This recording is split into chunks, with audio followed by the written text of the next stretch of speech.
Hello, everyone, and welcome. I'm here with my colleague David Linton. We're from BetaGroup. David and we've started working together and covering the same material, but separately to different clients. And when we're covering the same subject, we do it slightly differently, and we've learned, I think, a lot from each other. And one of the things that David did early in his slides, which was something which was new to me, is concerning the learning pyramid. And so I'd like to ask David to explain to us all the learning pyramid and the advantage. Yeah, well, I think when I joined Beta, we were both very persuaded by the idea that if you do, say, an online course, or you read a book, or you go to a lecture, that how well do you retain the knowledge? How well do you retain the learning? And so I started doing a little bit of research on this, and this idea of the learning pyramid, you can research it yourself. It's come out of studies out of US universities, and the Institute of Applied Behavioral Science in the US now have this as their model as to how you remember things. And what's really interesting is that deep learning requires really that you have much more interactive learning than just being lectured to or watching a video or watching TV or even reading a book. We all know from our days of studying that if you write notes from reading the book, your retention will be better. And writing notes is a process that just allows us to retain the information better because we've had to physically write it down. And so this idea really, from our perspective, and we get asked all the time about taking the course online, don't we? Yes, we do. And of course, people are attracted to that, particularly HR people, because it's cheaper and because we don't have to go. But we're strongly disagree with that to the point that actually we won't do it. It's either this way or not at all. Yeah, our way or the highway. I was saying this to a group I was doing an in-house course for recently, where basically if I produce a video and say, here's my course, watch it, the onus is on them to watch it. Whereas if I'm doing the teaching for 2 days, solid intensive teaching, I feel the onus is on me to make sure that they have got the knowledge and they're retaining it. And added to that, whereas it might be possible to remotely using an online webinar to describe something which is a series of facts, and so you just write down the facts and that's what you've got to learn. But what we're teaching is a practical skill, a day-to-day thing like learning to drive. You can't teach learning to drive from an online video. You have to sit next to the person. So that's why we insist on the small audiences, and we insist being there in front, working with the people, so that we can teach them in a very personal way and be effectively sitting right next to them. Yeah, and I did this myself the other day. I signed up to an online course. It was a couple of hours.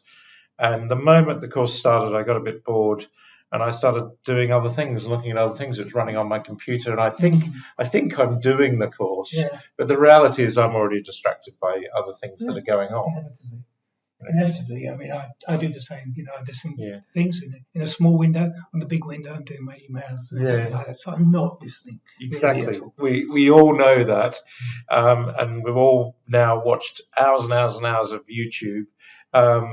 And really, our ability to absorb a 2-day course on something like YouTube or Zoom is. And I would say when during the pandemic, when I was forced to do these courses, and so this is really what convinced me this was the wrong way to do it. There was that period there. I split the 2-day course into 2-hour segments because that is the absolute maximum length of time I believe that you can hold somebody's attention. But I tell you, we can hold your attention for 2, 3, even 4 days. Sometimes I've done courses, and I still got your attention at the end as much as I did right at the beginning. Not possible with online. Yeah, and I think the way that you hold people's attention is you're doing what they want to see. So nearly always I'm going around the room and we're looking at charts that people want to look at, and we're doing analysis of things that they're participating in. And realistically, the moment I feel that someone's not engaged, that's when I'm going to spend some time with that person, either in the breaks or at lunch, to get them to a level where they're the same level and engaged. So very hard to do without face-to-face. Or you see them sitting looking at their phone while you're talking to them. And you just ask them a question. You do ask them a question.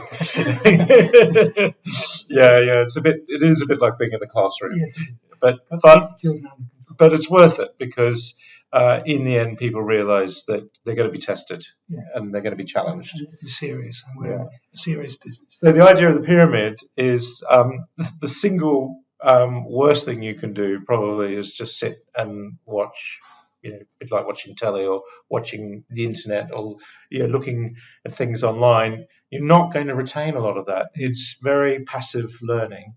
You come down and reading books. I mean, we're really big advocates of reading books. And when we first started technical analysis, that's pretty much all we had was textbooks. But we wrote copious quantities of notes and did exams. If you have to then take that knowledge in order to be able to sit an exam, well, that's obviously stronger. But audio-visual techniques, and then you get down to demonstration, and I think that's a really big thing about what we do. It's not just a bunch of slides. There's a lot of slides because we have to get a lot of theoretical information across, but there's more than half the time is really practical application of the techniques.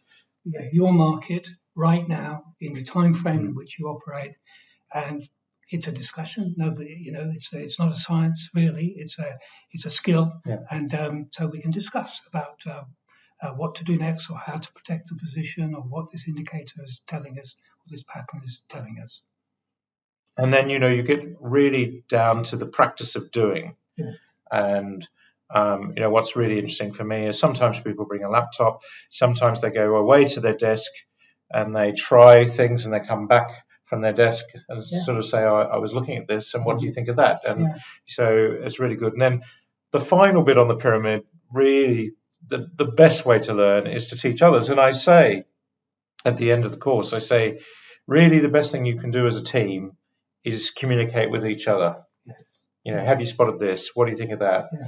Share the knowledge, because in that process of sharing the knowledge and teaching others around you, your knowledge is going to go up, which is the base of the pyramid to teach.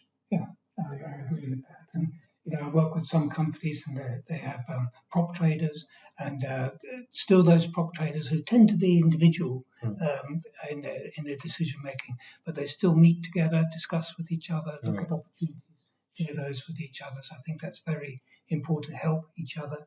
That's important. And I think I've got here on the bottom of the slide, we're coaching, we're not teaching really. We're coaching people, and it's ongoing. So lots of the people that we train, we still communicate with on a regular basis. Absolutely, we do. And we tend to have long relationships with firms, and coaches. We're not the athletes; they are. They're the people with the money on the line. They've got to take the decisions. In the end, it's them that take the decisions. And we take our hat off to what they do. I mean, really. We're the guys riding along the side of the bicycle while they run. Yeah, exactly. I mean, but they're very strong in what they do, but we bring that added benefit of really deep knowledge on technical analysis to hone their skills just that little bit further. Anyway, that's the learning pyramid. And thank you very much, David. That's very interesting. I now understand it. Great. I hope you do too. We look forward to seeing you on one of our courses. Thank you. Bye for now.